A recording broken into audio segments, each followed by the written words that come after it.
Welcome to this month's webinar, and I'm going to do a very brief introduction. In fact, almost no introduction. Thrilled to have Tom Moriarty with us to talk about productive leadership and organizational alignment. And Tom, obviously, I'm paraphrasing here, but systematically going at creating a culture of reliability. So thrilled to learn more from you today, and everybody. Tom will jump in and kick things off here with his presentation. What we'd like to do is, as you're listening and you have thoughts, just write down any questions or comments you have. And then when we get to the end of the discussion, we can reference the specific slide that you had a thought or a comment on, and we can get through the Q&A so we can help you get as much out of this as possible. So with all of that, Tom, welcome, and thank you so much for spending time with us today. Well, thank you very much for the invitation. And I love when I get a chance to interact with new groups. And I've not been involved with your group before, so I'm looking forward to this. So what I wanted to talk about today is improving your system and leading productively. And we'll talk about a lot of that, kind of the thought process and methodologies involved with that. And so the first thing, I just wanted to throw up my background here, and I know this is being recorded, and so I'm not going to go through everything here, but I have a master's degree in business management, MBA, with a focus on organizational development. I'm also a mechanical engineer, which may seem a little bit strange to be somebody that talks about leadership as an engineer, but I think you'll see when I built my models and so forth, a lot of that had to do with thinking through things kind of through first principles and building from there. I'm also a licensed professional engineer in the state of Florida. I'm a certified maintenance and reliability professional, asset reliability practitioner. I had 24 years in the U.S. Coast Guard, and I think that's where a lot of my leadership and organizational development thoughts and expertise came from. So I was very blessed to have been in the Coast Guard for many years. Member of Society of Maintenance and Reliability Professionals, and the community that I'm normally practicing in has to do with physical asset management and reliability of equipment and systems, and making sure that people are able to perform. Also, I wrote a book that was published just in 2020 called The Productive Leadership System, Maximizing Organizational Reliability. And a lot of what I'm going to be talking about today is in that book. So just going to put this up real quick. That's what the book looks like. And those are some of the quotes from figures, important people in the community of practice that I'm involved with. And again, you can go back and review that later at your leisure. So one of the things I wanted to start out with here is see if this rings a bell with anybody. Have you ever experienced a scenario like this? A plant manager knows that there's a leadership skills problem. They ask their HR person to find a leadership training provider. Several trainers submit bids, and they select the one with the glossiest brochure and the lowest cost. About a dozen supervisors and junior managers attend the training. 2 of them say that it was really good and they're appreciative.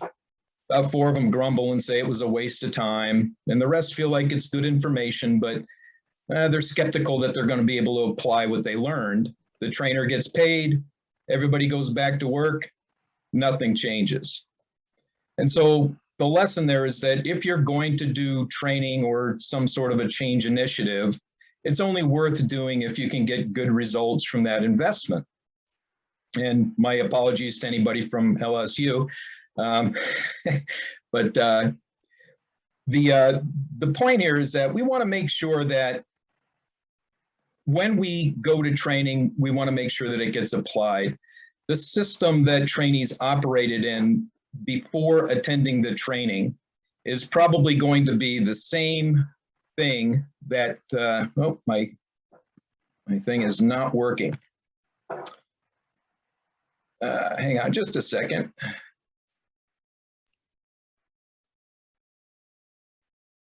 There we go.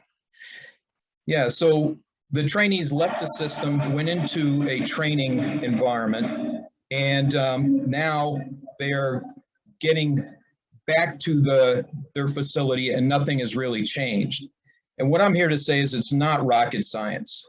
If you want to change leadership performance, you have to change the system that leaders operate in. So let's talk about changing that system. And we're going to talk about a little bit of the background things that go into it. And this is, I live here in Florida's Space Coast, and this is, as you probably have seen, the SpaceX rockets that come back down, land on they don't like calling it a barge, they call it a drone ship. And then it goes back into a facility to get refurbished. And my son actually works at that facility where they refurbish them. So can we change the system? When I talk about the system, I want to refer to that more, have you thinking about that as the culture. And when I think about culture, I think that culture is simply what most people do most of the time. And what people do are behaviors. So to get the right behaviors, we have to define and enable the right behaviors. And so then leaders have to guide the right behaviors to get the right habits. And then when most people have the right habits, you get the right culture. So we're going to go through a little bit of how the brain works here. So the first thing that happens when you attend training or you're trying to train people in some change that you're trying to get established, what we have to do is learn, we have to load information into short-term memory. But remember that short-term memories are unstable. The synapse connections that are organizing information that comes into our brains, those initial synapse connections are very weak. They only linger for a few minutes at best. Sometimes you can extend them to a few hours or maybe even a couple of days, but they're still volatile. They're still short-term memories that haven't consolidated yet. So the important thing here is that when we do training, we're loading information into short-term memory. And if you don't use that information, it gets lost. It simply dissipates.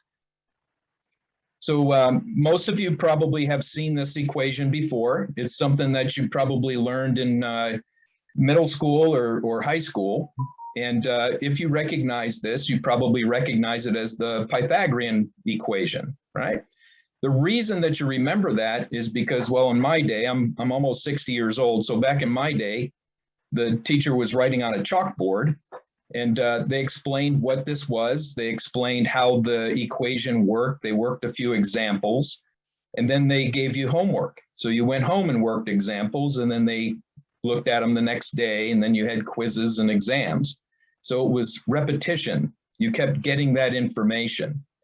And so there's really 4 different ways that we can convert short-term to long-term memories. The first is what I just mentioned, spaced repetition. That's how a lot of education is based. The second thing is one of 2 ways to create a thing called pattern hooks. Right? So pattern hooks are ways that your brain associates different kinds of information together so that it's more retrievable. It's easier for you to learn and to retrieve it. So the first of the 2 pattern hooks is a thing called engaging multiple senses. And the example here would be when you learned how to drive a car, you had your sense of touch, right? So your hands on the steering wheel, your feet on the brake and the gas, or perhaps the clutch, your hands moving the turn signals, adjusting mirrors and so forth. Your vision, you're able to see relative motion between where you were in the vehicle and things outside the vehicle. You're hearing your driving instructor or a parent or an older sibling explaining how to do things. So you're tying all these different senses together. And so when the brain starts organizing where that information is stored in your brain, it's relating it to all these other pattern hooks. The second type of pattern hooks is when you put yourself in similar circumstances. And so something like computer-based training or pilot simulator training, those sorts of things put you in a similar circumstance. And so once again, it's those pattern hooks that allow you to retrieve that information, to set it into your neurons, and to then be able to retrieve it when you want to. Now, there's a fourth way that you can convert short-term to long-term memories. And I really don't recommend this in the workplace, but it's when there's a traumatic or an emotional event. Something like witnessing a car crash. For myself, a couple of years ago, I was in a facility, and as I was walking through the facility, I saw somebody lean against a temporary railing on a platform that was about 12 feet off the ground. Watched that fellow come down and land right flat on the shop floor. So that's one of those significant events, one of those traumatic or emotional events that kind of lock that into your long-term memory. But as I said, the top three, the spaced repetition and the two pattern hooks, are really the types of things that you want to do to be able to get people to convert short-term to long-term memories. Now, the thing that makes it long-term memories important is because that's what our behaviors are based on. If we train somebody how the steps we want them to perform, when we first create the short-term memory, then convert it to a long-term memory, the long-term memory is what their independent behaviors are going to be based on. So the thing that we want to do is now convert that long-term memory into what's called a habit. And there's a book called The Power of Habit by Charles Duhigg, which is really great. I recommend you read that. And in the book, they talk about this rat experiment. And they use rats because rats have they're analogous to the transfer between the human cerebral cortex and the human brain's basal ganglia. And so what they do is they place a rat in this very simple maze, and they put a reward in the same spot all the time. They'll raise the partition, and the rat will go around. He smells the reward, so he's searching for it and eventually finds it. Well, they leave the maze exactly the same, put the reward in exactly the same point, and they just keep rerunning the same rat through the same maze. And they repeat it dozens and dozens of times. And so what happens is the chart on the left here, that's where they're looking at the rat's brain patterns and the initial maze runs. And then after dozens of repetitions, the chart on the right is what the rat's brain patterns are. So this section, the middle sections, are the more interesting part. And this is what happens when you run a lot of repeated behaviors until it becomes a habit. This is where control shifts from the cerebral cortex to the basal ganglia. And this is important because in the human brain, about 25% of all the calories that our bodies burn in a day, 25% of that is taken up by our brains. And about 80% of that is taken up by our deep thoughts. And the deep thoughts happen in the cerebral cortex. So our brain is actually designed to be able to take things off of our cerebral cortex and push it into the basal ganglia. The basal ganglia is where the brain just automatically runs patterns, or that's where the habits reside. And so what it does when you form a habit, it makes it rote. It makes it so you're doing the same thing without having to think about it. And when that happens, it frees up the cerebral cortex to work on more complex and deep thoughts. So when we create habits, the first thing is we want to strengthen the neuron connections. So the first few iterations that we are working through as we're doing, say, spaced repetition, we're making those first few iterations, our brain, our cerebral cortex is working hard. Then with the repetition, we begin to make those connections stronger, and the brain starts to work less hard because we start shifting things to the basal ganglia. So when that cerebral cortex hands off to the basal ganglia, that's when the habit is actually formed.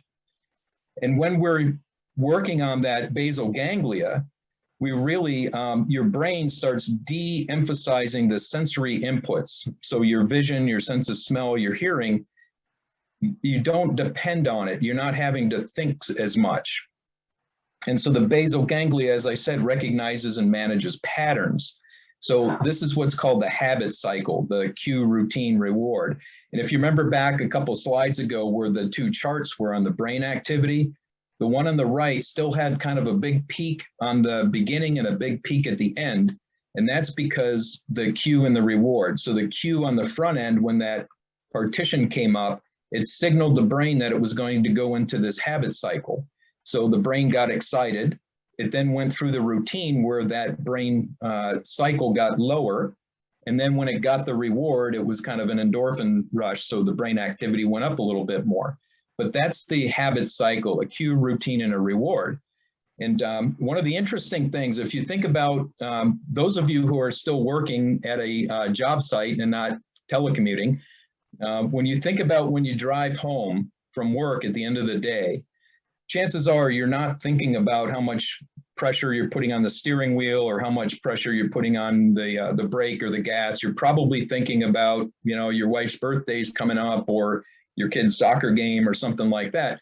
You don't even think about the routine that you're going through driving home because it's become a habit, right? And then when you get home, chances are, without even trying, you're parking at about 3 inches, within about 3 inches of where you left from in the morning when you went to work, right? Without even thinking about it. It's just because it's become a habit. So we talk a little bit more about behaviors and long-term memories. So behaviors are based on long-term memories. There are exceptions. That's something like an involuntary reaction, pulling your hand away from a hot object, something like that. But in most cases, behaviors are based on long-term memories. And behaviors that are repeated often enough become habits. And so when the behaviors are not habits, they're processed by that cerebral cortex. And when they are habits, they're processed in the basal ganglia. So another important thing is that old habits don't go away. And we'll talk a little bit more about that. It's important to understand that memories, behaviors, and habits so that we understand why leaders need to communicate a group's direction and the requirements that you have for them. And then leaders then need leadership capability in order to get the right performance. And leadership capability is much more than just leadership skills. So I mentioned old habits and new habits. As I said, old habits are persistent. Once they're established in your basal ganglia, they're not erased. They're there forever. And people can and will revert to those old habits when the reward is greater than the probability of a consequence, and when they believe that the old habit is better for them than the new habit is. Right? So this is why we need, if we're a leader and we're implementing some new process or procedure, we have to be attentive and assertive to watch for compliance. And we want to give positive recognition for compliance, and we want to give corrective recognition or feedback when people are not doing the behaviors that we're expecting. So to maintain the new habit, we have to consistently reinforce the right behaviors, we have to consistently correct the non-conforming behaviors, and we need to enable the right behaviors, right? So we could inhibit the right behaviors if we don't provide what people need in order to comply with those right behaviors, right?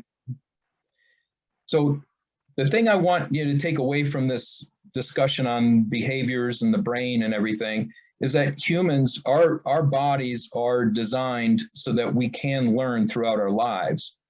That means you as a leader can learn, but it also means that the people that you lead, the followers, can also learn. So when we put guidance in place, we can teach people how to follow that guidance. So there's two models that I'm going to talk about today. The first one is what I call the organizational reliability model. Remember, the thing that's key, the thing that when we try to do a change management effort, if you start peeling back the onion and you start asking, why is it that things seem to, maybe 70% of the time is the number people throw around, 70% of the time change efforts fail? Well, I've boiled it down to two things. One is accountability, and the other one is leadership capability. And so the two models that I've developed are an attempt to deal with both of those issues. So the first one we're going to deal with is accountability. And when we talk about the system that people operate in, we need to kind of define a good system that's going to allow us to put the right accountability in place. And so when we look at this model on the left side of the screen, the top section of the model, the top yellow circle and the assess, define, and implement, that's what I call the proactive improvement realm. And in that realm, the senior person has accountability to establish the team's direction, which is mission, vision, values, and objectives, and that's for that person's organization. The senior person is also accountable to identify and address strengths, weaknesses, opportunities, and threats. The bottom half of the model, which I call the control and stability realm, this is where the direct report to that senior person lives. And so the junior person at each level is accountable for executing current guidance with current assets. And notice I've underlined current. So what I mean by that is that a senior person can put guidance in place. Let's say it's a preventive maintenance program. And that preventive maintenance program is designed to be adequate for a 10-person shop. So in other words, 10 people in the shop should be able to carry out this PM schedule. Well, what happens if one of them retires and two of them move on to another company? So now I've only got 7 people. Well, all of a sudden, I don't have the assets I need to be able to carry out the guidance. That junior level person can only be accountable to carry out current guidance with current assets, right? So that junior person also has an accountability to communicate to the senior person the strengths and weaknesses that they're experiencing. So one of those might be, hey, I've only got 7 people in my shop. I need 10 people to be able to carry out everything that you're asking me to do. Therefore, I'm going to request that I get relieved from these 2 or 3 things until I get to full strength, or I request that you provide us with the ability to do overtime, or whatever the accommodation might be. But that's the junior person's accountability. Now this model, as I said, the top half of the model refers to the senior person, and the bottom half of the model refers to the direct reports to that senior person. So what does that mean? Organizations have to have linked accountabilities across all levels of leadership. So if I'm a plant manager and I have direct reports of the department managers, then the plant manager is the senior person and the department managers that report to them are the junior persons. But that department head is also a senior person to the assistant managers, right? And the assistant manager is now a senior person to the supervisors and so on. The supervisor is senior to the team members. So at each level, each leader has accountabilities both as a senior person and as a junior person. And using this model, it's easy to diagnose and to address accountability problems. So remember, the senior person is accountable to provide direction and guidance and assets. The junior person is accountable to execute current guidance with current assets. So it becomes very easy to diagnose where there are gaps. And I phrase these things the way I do because I want those elements, those accountabilities and elements to apply at each level of leadership. So we also have to talk about leadership capability. So that organizational reliability model deals with the accountability issue. The second thing you remember is leadership capability. So when we talk about leadership capability, it's more than just leadership skills. When that scenario that we talked about in one of the earliest slides was about, getting a local leadership training person, and probably they went to the Holiday Inn Express and they taught time management, communication, giving and receiving feedback, and so forth. Then they went back to the plant and nothing really changed. My point is that leadership training and leadership capability is much more than just leadership skills. So this is the leadership, the productive leadership model. And what you notice is that the black boxes, those are the accountabilities of the senior person, right? So any leader has to be provided with mission, vision, values, and objectives, or what I call direction, as well as guidance and assets. And when I talk about guidance Guidance is policies, plans, processes, procedures, and measures. So telling people what it is that they need to do and how to do it, as well as what they have to do it with and how we're going to measure them. So at each one of those leadership levels, we have to get direction, guidance, and assets. So once we have those, and you can kind of think about this model, if you picture it kind of vaguely as a electric motor, with the black boxes being the bearings and the white horizontal shapes being the shaft and the personal and position power as being the armature, you can kind of sense that, right? What's the function of bearings in an electric motor? They're to align the shaft, support the weight of the shaft, and have it to run freely, right? And so you think about it in those terms, and the definition of productive leadership is a leader provided with direction, guidance, and assets, applying leadership roles, attributes, and skills through personal and position power, influencing others towards achieving goals. I know it's a mouthful, but I had to fit it all in. And so the light blue boxes or shapes, those are what the productive leader has to use in order to be a productive leader, right? It's much more than just leadership skills. And we'll talk about each of these elements.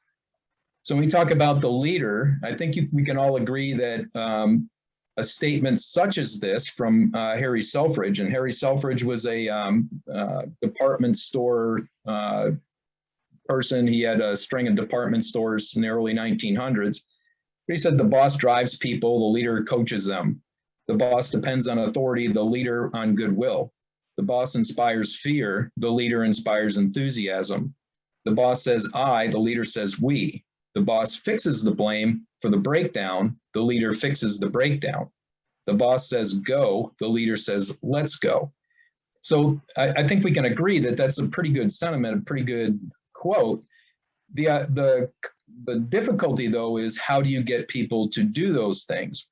So if you're trying to become an expert at anything, there's three pieces to it, right? There's knowledge, the what and the why. There's skills, how do you do it? But there's also the desire. You have to want to do it. And so leaders have to want responsibility, and they have to have a personal set of mission, vision, values, and objectives. And those should be aligned with their current leadership position, but also with their future leadership positions. So it should set them up. They should have a path forward. And so when I say that leaders must want responsibility, they also need to have a little bit of fortitude, right? Because being a leader means taking some risk, being able to tolerate some level of risk. And so when you think about responsibility, there's a couple of levels here. There's dependent, that's I need others to provide what I want or need. And certainly that we can agree is not the level that we want to be at if we're going to be a leader. Independent means I can get what I need through my own efforts. And that is sufficient, but it's necessary, but not sufficient to be a productive leader. You can't just depend on yourself. You have to be interdependent. And that's the combination of the idea that my efforts as well as the efforts of others achieves the greatest success. And that interdependence creates the ability to trust, to empower others, to delegate things, and to foster teamwork. Let things go, things that are not completely under your control. And just a couple of quick examples. I'll use my personal mission, vision, and values just to give you an idea of what they look like. For me, my personal mission has always been to help others achieve full and satisfying lives. And when I was in the Coast Guard, I fulfilled that mission by performing search and rescue, being a first responder, doing counter-narcotics law enforcement, and training and mentoring my shipmates. This individual standing next to me on the right here, he was actually somebody who was at sea. He was in peril, and I don't believe it was my cutter, but it was another ship that actually found him and brought him to safety. I was at a conference and we started chatting. He found out I was in the Coast Guard and he gave me a big hug, right? Makes you feel good. In my consulting life, I fulfilled the mission by helping people to develop knowledge and skills and the desire to become more valuable to their current and potential employees. These two gentlemen that I'm standing with in the bottom picture, these are folks that I helped at a facility to improve the way that they did maintenance and reliability. They ended up winning awards, and both of them have actually moved on to bigger positions now. So what are personal vision statements? Now, you can have any number of categories that you're looking at: health, professional accomplishments, financial well-being, charitable support, things like that. And I'm just going to select two of them that are part of mine. One would be health, right? So if I have a vision statement for my health, I want to say that I'll be physically fit for my age. I'll keep my weight below 190 pounds. Need to work on that one. I will keep my cholesterol and triglyceride levels in the normal range by controlling diet and exercising. For professional accomplishments, I'll conduct at least 15 workshops, transferring knowledge to at least 200 people a year. I'll continue writing a monthly column for Plant Services magazine, and I'll stay current on leadership and management topics to be a recognized expert in the industrial and facilities management field. Right, so you get the idea. What are the visions? What do you want to be able to do and accomplish? Then value statements, and there's two questions that you ask when you're developing a personal value statement. The first question, or the first thing that you want to put statements against, is I would want to be known for. What would you want to be known for? And in my case, it's living my life honestly with integrity, humility, and a sense of humor. And it's also earning my accomplishments fairly through my own effort and helping others to achieve satisfaction and to thrive in their lives. The second statement is I'd want others to have learned from me. What would I want others to have learned from me? And that's to be curious, engage in lifelong learning, balance logic and emotions, right? Learn the facts, but be considerate of the thoughts and feelings of others for their realities.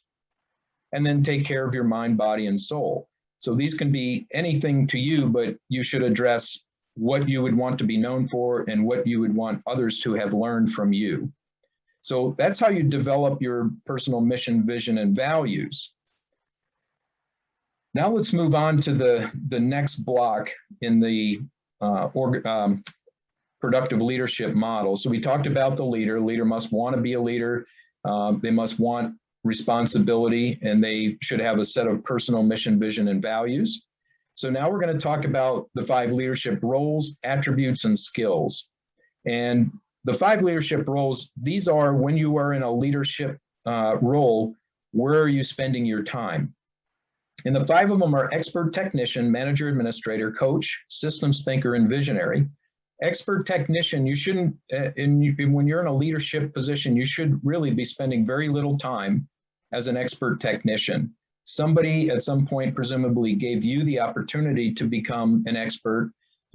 It's your turn to now kind of back off and let them become the expert.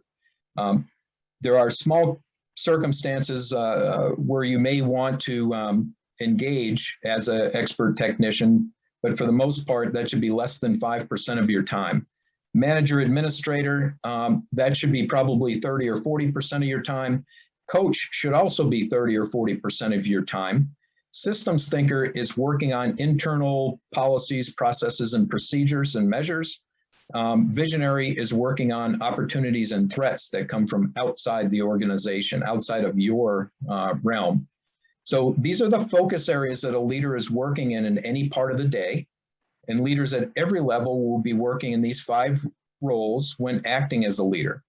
Productive leaders allocate an appropriate amount of time to each of these focus areas. And this means that appropriate amount of time means that, for instance, if you're more senior in an organization, you're probably spending a little bit more time on systems thinker and visionary than if you're a supervisor, a line supervisor, right? But the idea is to allocate the time that's appropriate to your level in the organization.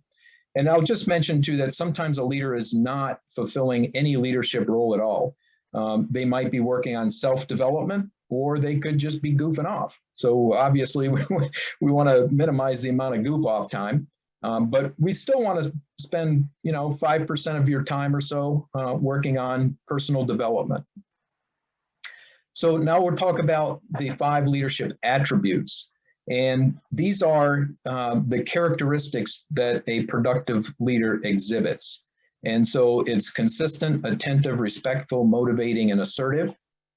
And these are the attributes that set the condition for team members to be able to trust and respect their leader. And productive leaders show appreciation and respect for their team member through these attributes as well. And so if you look at the first letters of these, the easy way to remember it is it's karma. It spells karma with a C. And I know karma is spelled with a K, and I'll probably pay for that later, but consistent, attentive, respectful, motivating, and assertive. And then the 5 leadership skills, and these are the ones you typically learn at the Holiday Inn Express with a half-a-day or a one-day training seminar, right? Time management, communication, empowerment, giving and receiving feedback, and conflict management. So these are the most important skills that a productive leader needs to know. But as you can see, these are just one of several things that a leader needs to know. It's not just leadership skills. These provide the ability to allocate the right amount of time to leadership roles and to enable karma interactions with other people. And this is a productive leader's toolkit. It enables them to establish and maintain the right behaviors and the right culture, right? So we want to be able to interact with people. We want to manage our time so we have enough time to interact with people. We need communication skills so we not only can express ourselves the right way, but we also need to read the body language and the vocal characteristics of people that we're interacting with. And we need to recognize that there are barriers to communication. People's upbringing, how old they are, has to do with, the things that can affect their ability to listen and to hear what you're truly saying, and your ability to hear what they're truly saying. Empowerment is, delegating things to other people and trusting them and developing them to become more capable people. Giving and receiving feedback. There's a simple process and there's a more complex process. Depends on the situation.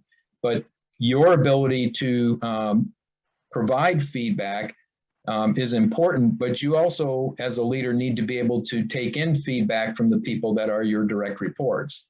And then managing conflict, we're always going to have tensions between peer leaders and senior persons and people that report to you. So learning practical ways to be able to manage that conflict is part of the leadership skills that every leader needs to have.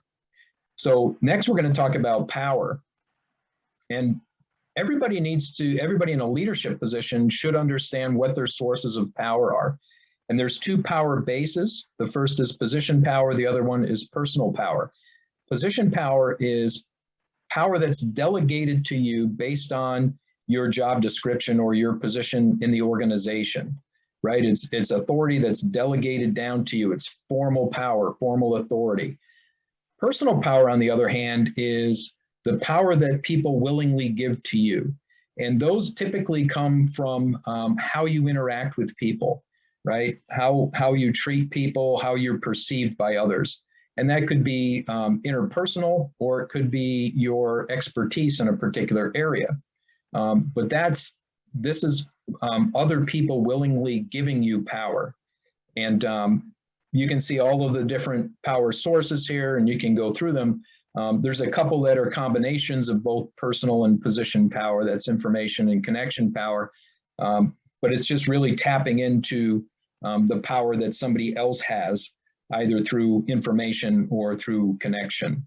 And the key point is that productive leaders use position power sparingly, but they do use position power when it's appropriate. And by that, I mean, you should really try to increase your personal power so that you're generally using personal power to execute your accountabilities and to influence people to do things. But as a leader, you also need to know what your position power is, and you can't be afraid to use position power when you need to use it. So the way to think about this is that when you first get into a position, let me get my little pointer going here. When you first take a position, your job description, if it's a leadership position, has some position power delegated to you.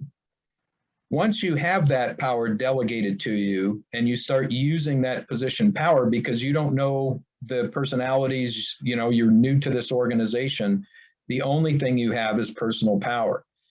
But over time, as you interact with people and they get to see who you are, you get to see who they are, you start getting some personal power. It starts being given to you by other people. You then need to properly balance position and personal power. And as I said, you should generally use more position power than personal. When you do that, you get increased position power and personal power. The person you report to may delegate further authority to you because you're demonstrating that your judgment and your character is such that you can be trusted with it. And the people around you delegate more or allocate more personal power to you because of the way that you interact with them, you treat them, and so forth. And it's a virtuous cycle. On the other hand, if you first get to a position and you're delegated position power, you don't use it properly. You start relying too heavily on position power and you fail to generate personal power, then people will withhold personal power. You then have an improper balance between position and personal power, and you may get decreased position or personal power, right? You could get fired, right? You're not treating your crew well. So maybe you're not cut out for this leadership thing, right? So this is not the way to go. And so leaders are initially provided with personal power, and how they utilize that power affects how much personal power they'll be given downstream. So now let's talk a little bit about influencing others. And influencing others, there's a couple of different ways. The first thing is you have to be able to build trust to influence others. And you should know something about needs theories. And some of the more popular one, I think everybody's heard of Maslow's hierarchy of needs. There's other ones like McClellan's needs theory, where people have a need for either power, achievement, or affiliation. People are generally dominant in one of those three, but may have some needs in each of those areas. And then my favorite is Hertzberg's motivator hygiene theory. And this is the diagram on the right side of the screen. And basically what Hertzberg's proposal is that the job context are things that can be job dissatisfiers. And if the job dissatisfaction is too high, then anything that you try to do on the motivation side or the job content side will be very difficult to get any progress.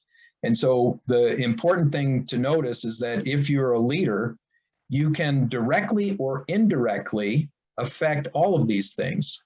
You can't necessarily directly affect compensation, but if you provide opportunities to train people, to get their skill level up, to get them to demonstrate competence and so forth, you can put them in a position that they may later get better compensation.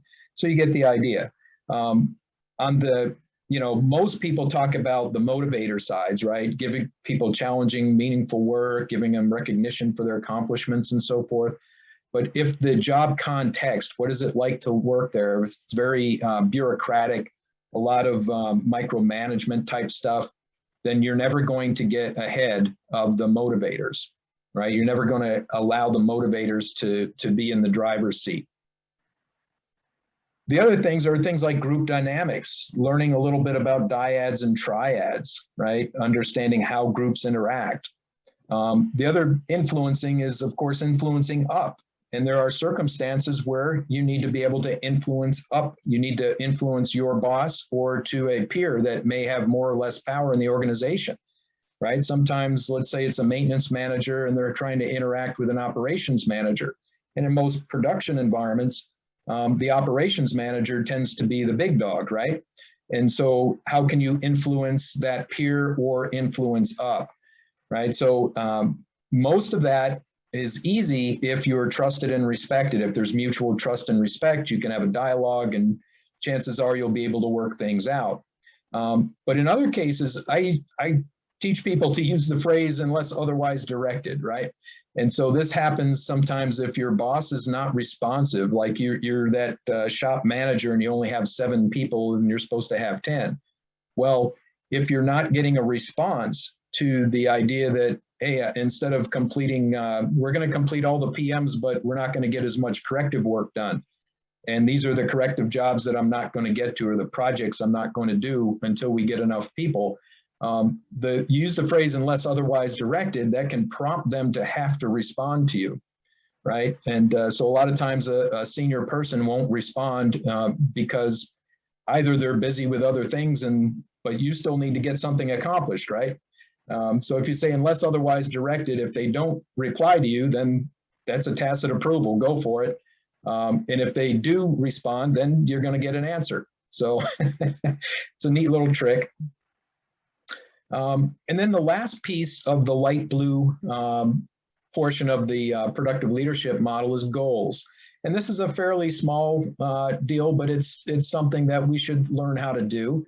And I like the SMART goal, the acronym for specific, measurable, attainable, relevant, timely, right? And so specific, what precisely do you want to achieve?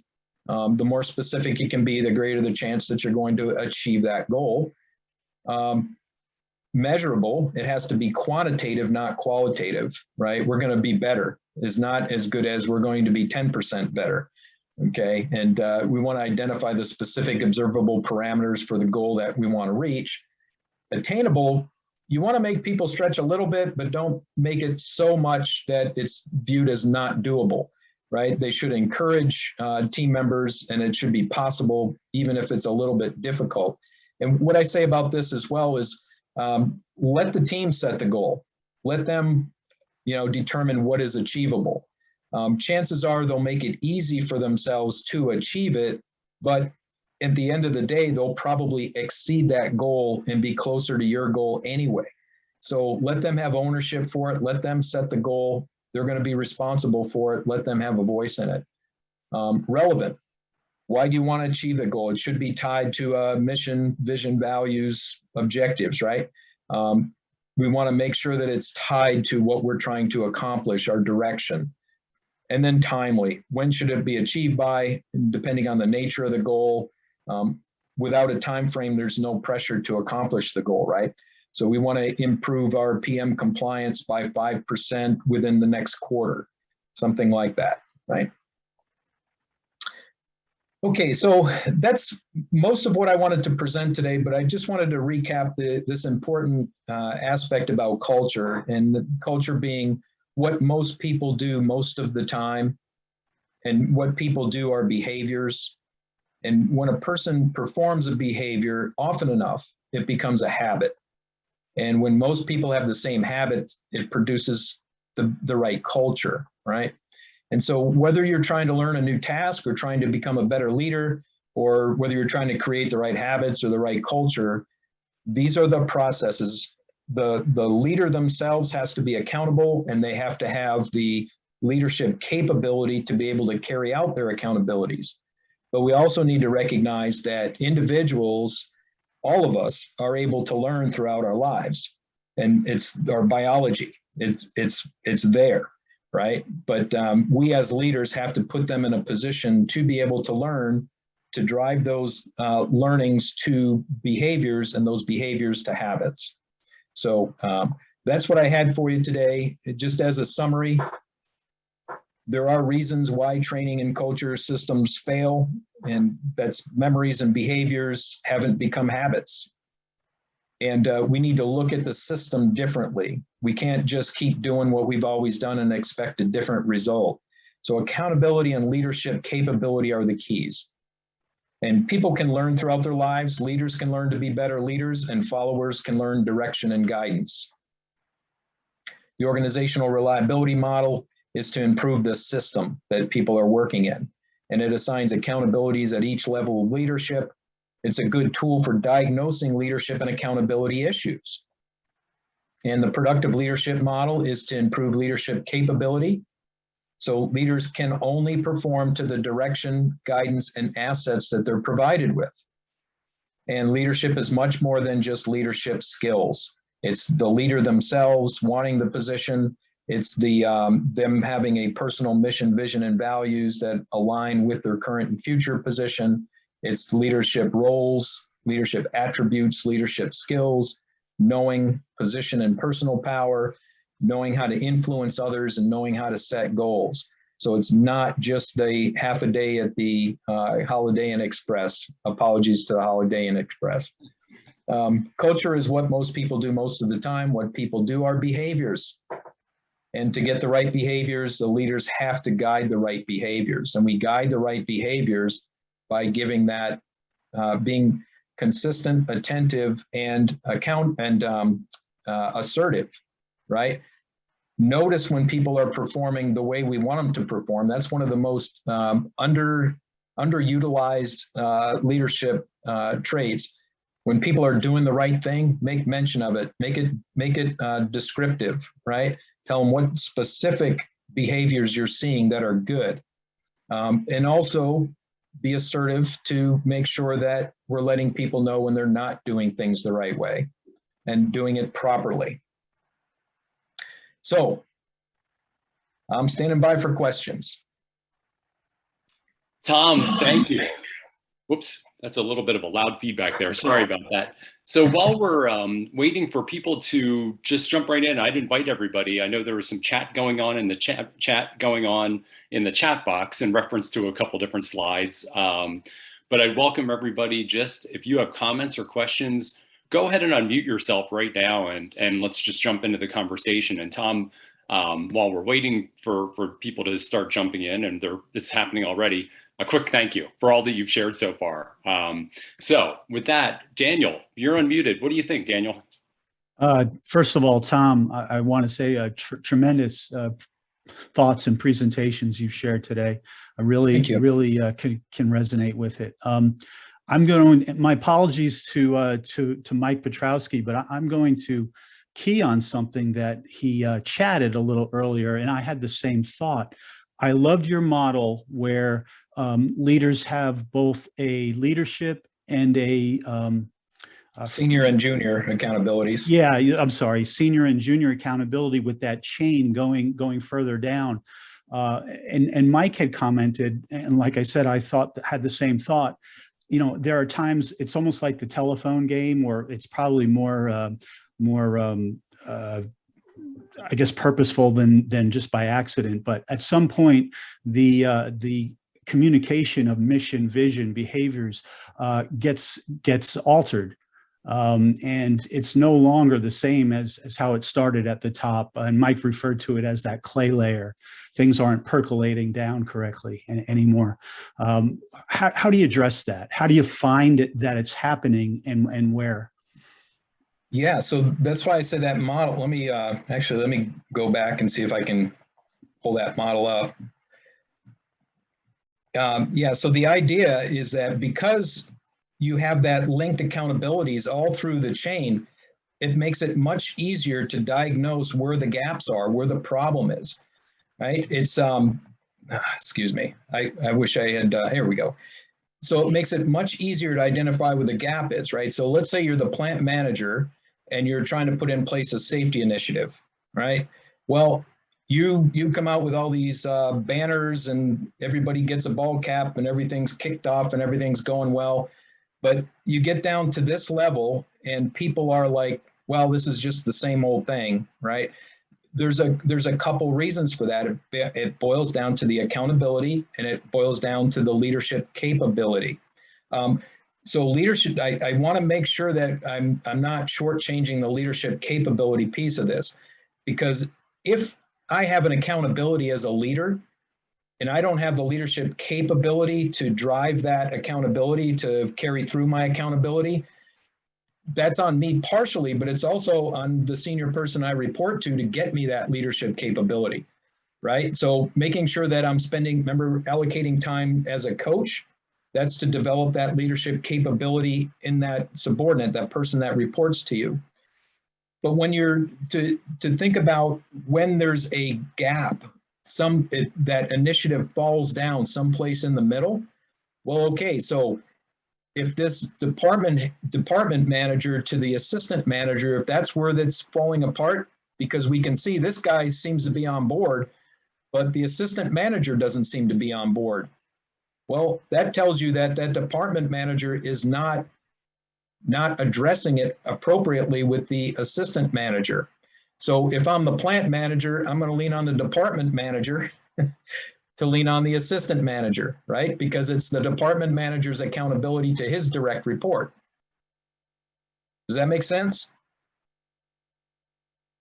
Yeah, I think it does. It kind of, if I'm correct, the understanding that that's taking place comes back in that upward vertical arrow that should serve to inform that senior leader that the junior is not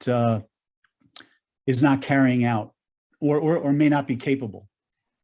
Right, and I probably didn't spend enough time talking about guidance, right? So guidance, policies, plans, processes, procedures, and measures. So the reason you put guidance in place, it's a double-edged sword, right? So at one point, it's the senior person telling you the what and the why and the how they want things carried out. But what it also does is the other side of the sword is that it obligates that senior person to provide what's needed to do those things, right? So to provide the assets that are needed, provide clear guidance. So if it's written down, people can refer to it, they can go back to it, and that's what the policy is. That's what the process is. That's what the procedure is, right? This is what the plan is. So having that in writing, having that be clear, so there's no ambiguity. That helps the person that the leader that you're asking to carry it out, but it also helps their direct reports, right? Thank you. Sure, appreciate the question. Yeah, thanks, Daniel, and thanks, Tom. And Brian, you are unmuted. So Brian, I'm going to turn to you in a second for your question or comment. And there's some additional chat going on in the chat box. And so I'll then turn to Tanya and Mike, for example, if you two want to jump in and offer some insights and ask questions, that would be awesome too. So Brian, what are your thoughts? First off, good morning, and thank you for a really great presentation. Thanks, I guess Brian. my part is more when the plant manager in your model or the department managers in your model are just not up to snuff, so to speak. And, drawing on your Coast Guard experience, you must have had some incredible leaders and you must have had some not incredible leaders. There's the people you nicknamed Star Search that are just looking for the bars to move on. And I think the challenge and the thing I'm always looking for is how do you try and affect change in an organization where the upper leadership is sometimes transient, not invested, and risk adverse. So not to sound like talk radio, but I'll take my answer off the air. Okay, well, thank you. Yeah, so that's a tricky one. I can tell you that, yes, I worked for some people that were not very good leaders. Anybody that did time in the military, especially if you retired from the military, every year that you're at a unit, there's going to be about a third of the people that you work with, a third of the people that you work for, and a third of the people that work for you rotate, right? They get orders and they go to a different unit. And so you see a vast amount of leadership and followership. And you see what's good, you see what's bad, you see what works, you see things based on different personalities, right? And that's another thing I want to point out is that when you look at these models, both the organizational reliability model, but also the productive leadership model, notice I am not trying to drive one certain type of personality. You could be a type A or a type B person and all the same stuff works. That consistent piece, right? If you're a type A person, just be a consistent type A person so people know how to interact with you. They know what to expect from you. Uncertainty is a killer, right? So that said, I've had circumstances where I had a boss that was risk averse, didn't want to do things. So what I would do is my homework, and I would start maneuvering and doing things that made it easier for them to support me. I'll give you a case in point. The second to last job I had, I was responsible for large ship maintenance, right? So planned dry dockings and contractor periods dockside in their home port. And some of these could be a couple of $1 million. Dry docking a ship is not a simple thing. But one of the things we had was this cutter on the Great Lakes called the Mackinac. The Mackinac was built in 1943, and at the time I was in that office, it was the mid to late 90s and 1990s. And the Mackinac was very tired. It had, 50 years of breaking ice, freshwater ice, which is really tough. She had a lot of problems with her steering gear and all this stuff. Well, the operations side of the house says that every year the ice season starts on December 12th or 15th. And so the Mackinac has to be mission ready by December 15th to break ice on the lakes. So I looked at that scenario and I said, well, we have these other icebreakers up there, and in the early part of the ice season, the ice is not going to be real tough, and these smaller icebreakers can handle it. And we've had studies that showed that. So I broke those out, and I fought for the funding to get their steering gear, have it replaced with a modern electrohydraulic system. You don't even want to hear what the old system was, but it kept getting locked. They would be breaking ice, and the rudder would lock hard over, and they couldn't move. So I got the funding. If you know anything about federal funding, it's October 1 is the beginning of the fiscal year, right? So I had to set up a plan, get the funding before I could hire the contractor and purchase the materials. So we finally got the approval to do it. Now the question was, could we get it done before December 15th? Well, you do the homework and you know what the ice season's like. I looked at 50 years worth of ice data on the Great Lakes. When does it really freeze over and all that stuff? What are the capabilities of the other cutters up there? Build the case for it. And then said, yes, we're going to go forward. Yeah, we might go past the December 15th mark, but we're going to get the work done, and she's going to be mission ready soon after that. And, once I presented all of that background to the boss, and, to his credit, he came around, he said, yep, no problem. And so we put it in place. We didn't actually get the ship ready until the first week of January, but the mission didn't require them until after that. So everything was good. So long story to get to the point is, if I have an intransigent boss, I want to build the business case and build the concept to the point where it's much harder for them to say no. And again, that influencing up I mentioned earlier, there's ways that you can kind of influence a boss on how to get what you need, right? And so, but to me, my personality, my background, everything that worked for me may not work for somebody else.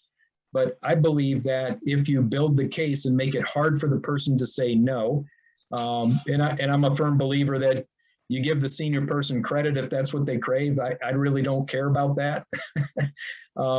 There's a few things, you always build a little shelter over your team. Don't let anybody mess with them. And if it's, if there's an issue going on, bring up the issue, do your best to solve it. But the reason I started out in the Coast Guard as an enlisted guy and ended up going to officer candidate school. The reason I did that is because I worked for a couple of bad chiefs. I won't call them chiefs, I'll call them E7s.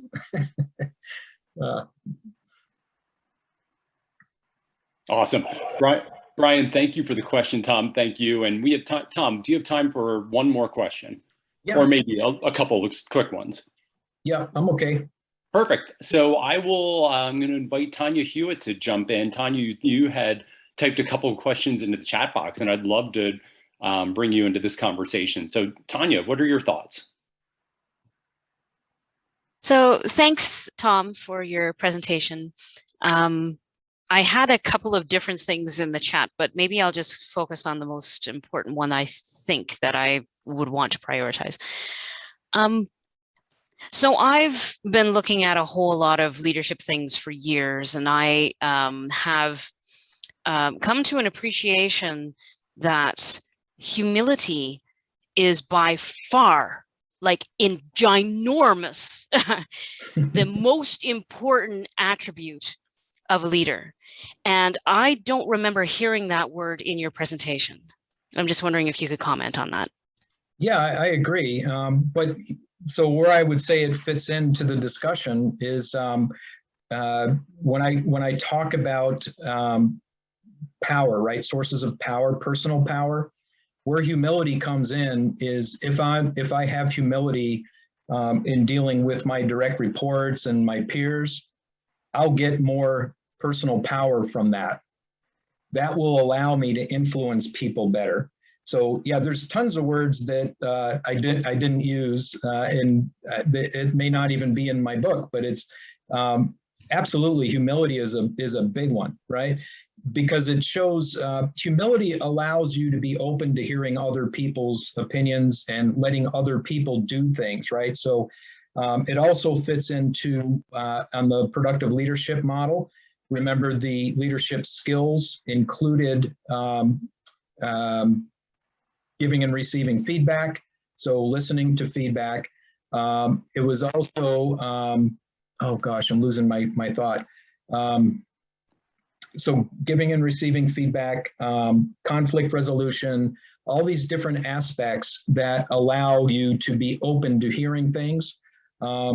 Empowerment, that's the one I was trying to get to, right? So if I have a certain level of humility, I'm going to be more likely to let go and to empower people and to delegate things to other people, because it makes me, if I have humility, I know that I might have a higher tolerance to trust others and to let them do things that they are maybe marginally capable of doing, but they want to do it.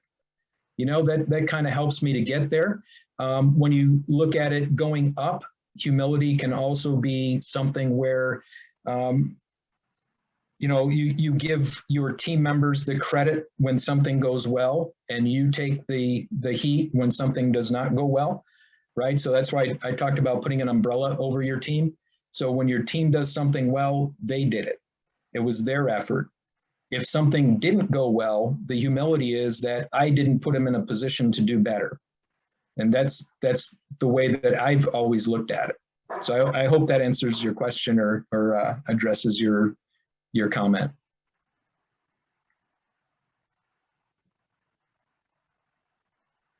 Well, I'll speak on behalf of Tanya. I think that it did. But Tanya, of course, you can unmute yourself and jump back in here if you'd like. Tom, thank you. I have one more quick question for you. Sure. While we're waiting to see if anybody else unmutes. I appreciate the 5 different aspects of how leaders should spend their time. And my question for you is, as you coach leaders and you help, build the kind of, help them build the kind of cultures which are going to enable all we've talked about, how do we know when we're getting that balance wrong? Are there leading indicators, or is it just when the wheels come off, then we know we have to examine how we've spent our time and make adjustments? Yeah, so what I tell people is that, obviously I have a tool, a spreadsheet that they can use to kind of do a time log and see where they're spending their time. And on that time log, I also ask, if you remember, Covey has his importance and urgency time management thing. Well, I use a similar thing. It's a 2x2, but I call it efficiency and effectiveness, right? And I put values on those. And so when somebody is doing their time log, I ask them to put down, is this an efficient use of your time? Is it an effective use of your time? And that generates what quadrant that they're in. And so if you're in those quadrants that are less efficient and less effective, those are the things that you should focus on doing less of, right?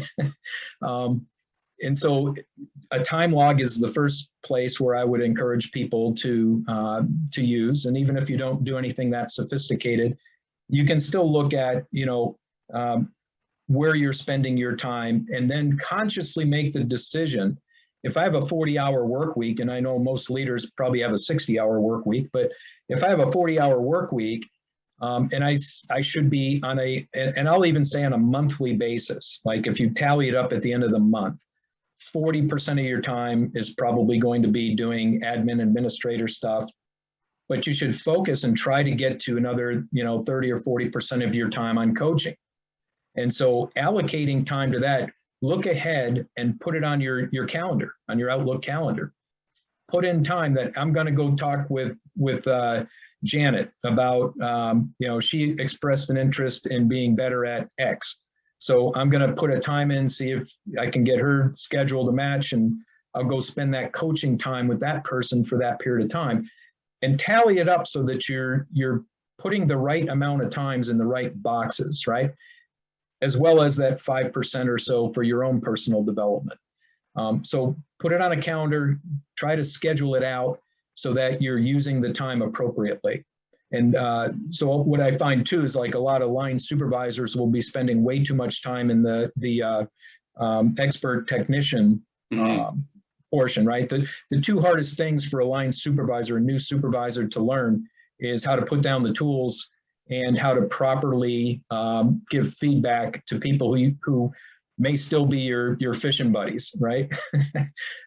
So those are the two hardest things. And so, depending on where you are, you allocate your time to the right amount of time and I say on a monthly basis, because on a weekly basis, this week I don't have time to be working on systems thinking or visionary stuff. That's okay. But 2 weeks from now, let's block off some time so that maybe 10 or 15% of my time is working on those sorts of things. But it's a time management thing. It's, what Kobe called the big rocks and the little rocks, right? That whole thing. So getting control of your schedule will help you to be able to allocate the time properly. Yeah, I like that. Thank you. And I appreciate the insights about, how to measure or quantify, if you will, and then also how to use that kind of thinking to be really deliberate and purposeful about where you're spending your time. So thank you.